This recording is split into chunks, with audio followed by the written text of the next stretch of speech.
Juan. Ito yung kanyang pakiusap sa mga Kristiyano noon na katulad natin.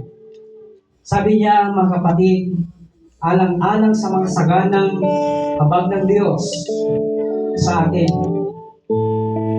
ialay niyo ang iyong sarili bilang isang handog na buhay, banal at kalugod-lugod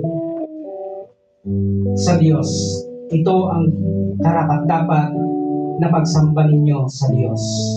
So mga kapatid, sa oras na ito, sambahin natin ng ating Diyos sa Espiritu at sa katotohanan na may kababaang loob. Kaya habang kinakanta natin itong opening song po natin, mga kapatid, Sanctuary, na kung saan dito yung sacred place, mga kapatid, na kung saan nandoon ang presensya ng Panginoon. So bilang tunay na mananampalataya, mga kapatid, nandito sa ating puso yung presensya ng Panginoon sa umagang ito. Kaya papurihan natin siya ng lubos, papurihan natin siya ng tunay na pagsamba na kalugod-lugod sa Kanya. Kaya kantahin natin yung Sanctuary.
Yes, Father God, we thank you once again sa napagandang pribileyo, Lord, na pinagkaloob mo sa amin sa umagang ito. Ikaw, Lord, ay aming papurihan, paglingkuran, Panginoon, pasalamatan sa lahat ng aspeto ng aming buhay. Lord, humihiling po kami, Panginoon, ng kababaang loob, kababaang puso, to prepare our hearts, Panginoon, para, Lord God, nandoon ang presensya mo sa aming puso, sa aming kalagitnaan, sa aming pagsamba. Ikaw, Lord, lamang ang nais po namin papurihan, nais po namin parangalan sa umagang ito. Kaya, Lord, ihanda mo ang aming mga puso, ang aming mga isipan sa aming pagsamba. Lord God, we thank you so much sa iyong walang hanggang pag-ibig mo sa amin. Kaya, Lord God, pinupuri ka namin, pinapasalamatan ka namin. At Lord, ihanda mo ang mga buhay ko namin, ang aming espiritu, aming kaluluwa, Panginoon, na na naway masumpungan mo na kami po ay karapat-dapat kalugod-lugod ang aming pagsamba sa iyo sa umaga ito. Lord, dinadalangin din po namin ng banal ng iyong banal na Espiritu ang patuloy na manahan sa amin. Lord, bilang buhay na Kristiyano, Lord, ialay po namin ang aming buhay Panginoon, na banal at kalugod-lugod sa iyo sa umaga ito.